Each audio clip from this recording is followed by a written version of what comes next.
Saya pragmatically solution. In fact, ini yang saya sampaikan kepada China, kepada Amerika. Saya kata fokus kita itu Cambodia dan Thailand. Yang lain-lain tu ya kalau tak terurus kemudian je lah, bukan prioritas. Itu jawapan saya.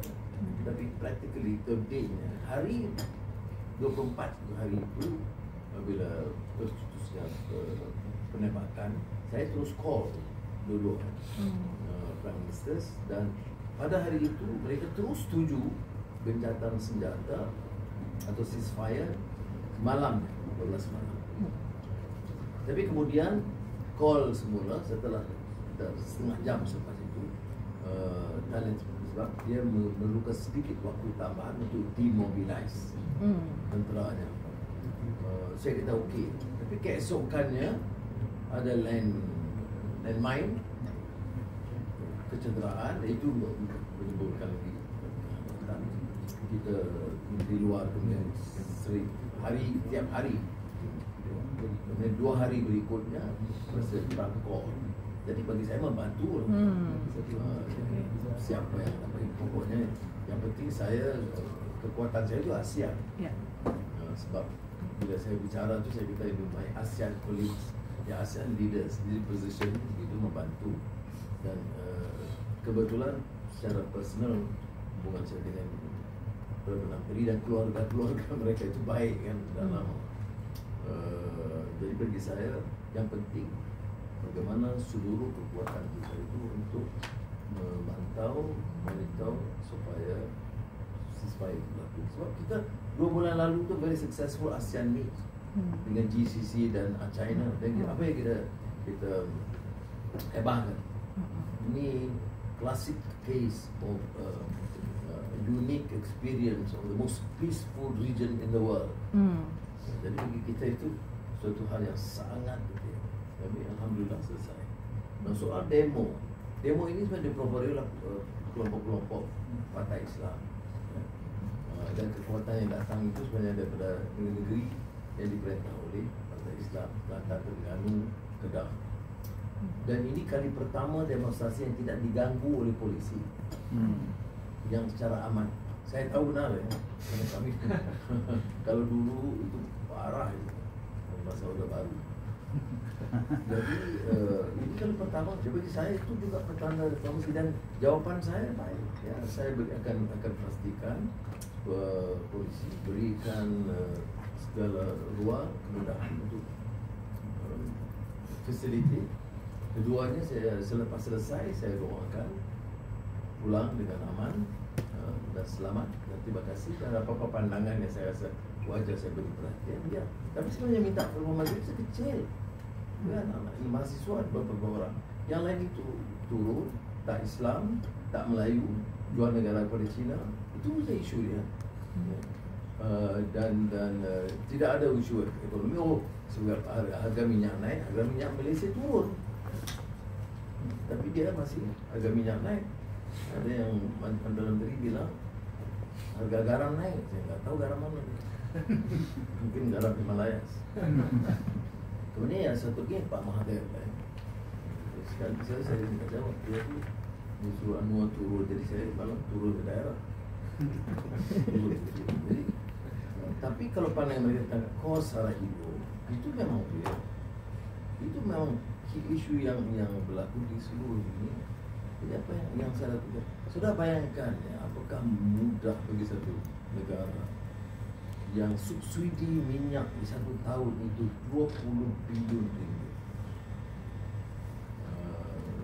sekitar berapa dolar?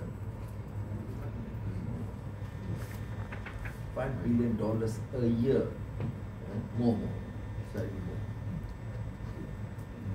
23, $5 billion, 24, $5 billion. Still saya ambil keputusan untuk reduce. Sebab walaupun itu yang lebih baik pemerintah tanggung lah ya. Jadi tapi apakah rasional atau munsabah kita pertahankan subsidi berterusan? Tidak mampu. semua pemerintah sebelum ini, semua Perdana Menteri dari Pak Mahathir, Najib, Muhyiddin, Ismail, semua menyatakan harus ada penyelesaian subsidi. Tapi nggak berani siapa melakukan.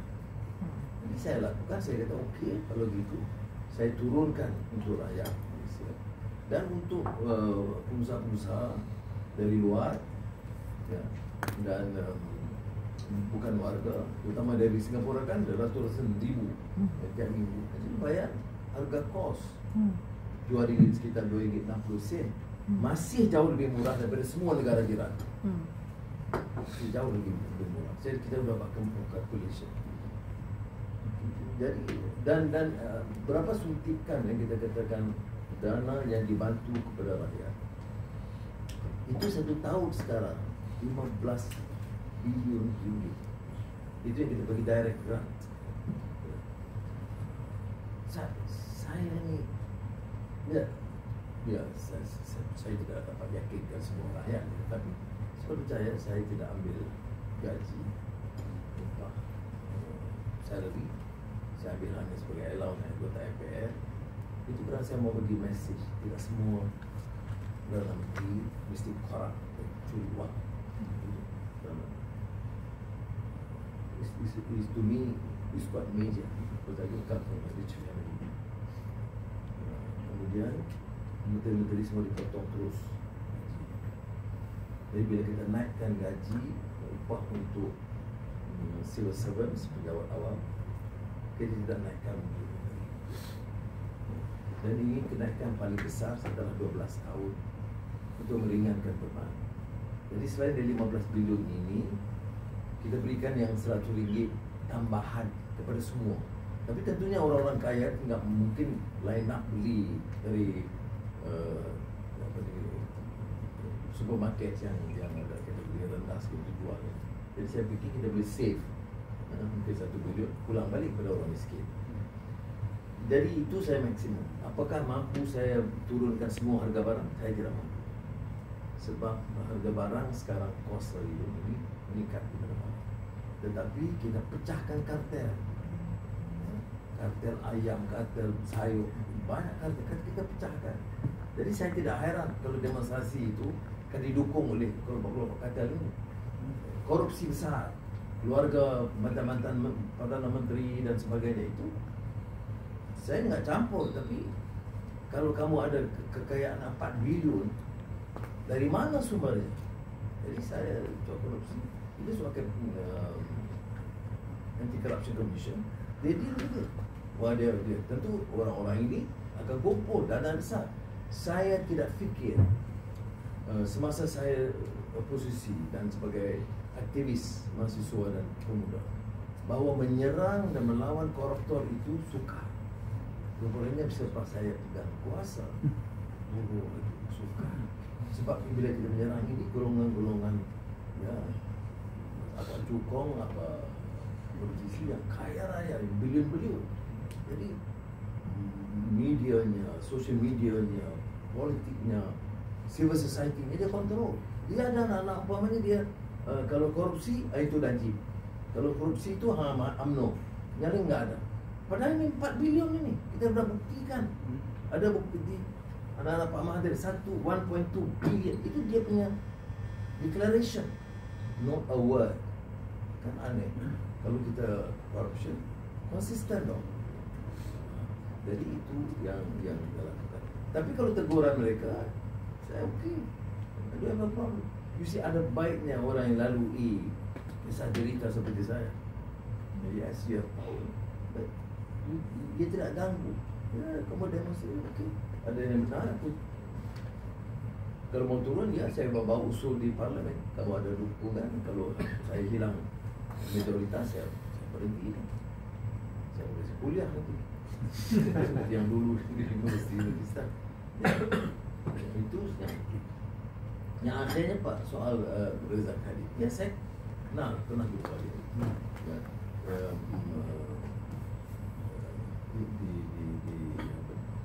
ditanya saya melalui kedutaan, saya beritahu memang ada urusan dilakukan. Jadi kita pun kalau hukum saya tidak ada masalah. Jadi sudah ada permintaan dari Indonesia Ada, kita harus kesan sama ada di Malaysia atau dia di luar. Kemudian apa statusnya, apa kasusnya. Ya. Sebab kita korupsi ini saya tidak berdasarkan tuduhan. Kalau kasus di Malaysia umpamanya ada mantan Perdana Menteri, dikatakan ada dana besar di rumahnya 170 juta ringgit, itu belum kita charge. Kita siasat dulu. Persepsi rakyat dia salah. Saya tidak hukum berdasarkan persepsi. Harus ada proses investigation yang transparan dan ikut jalur hukum. Itu bagi saya bukan untuk bertahan siapa. Saya bilang kepada Presiden begitu juga. Jadi dibicarakan juga kasus Riza ini antara Pak Prime Minister dengan Pak Prabowo. Ya. Sebab ini bukan banyak urusan saya ini. Kalau dia itu di Malaysia ada kasusnya itu baru jadi sepintas lalu ada saya kenal pernah dia di Malaysia itu di mana, di Myanmar, di mana saya nggak tahu saya, tapi kita berikan kerjasama yang diperlukan.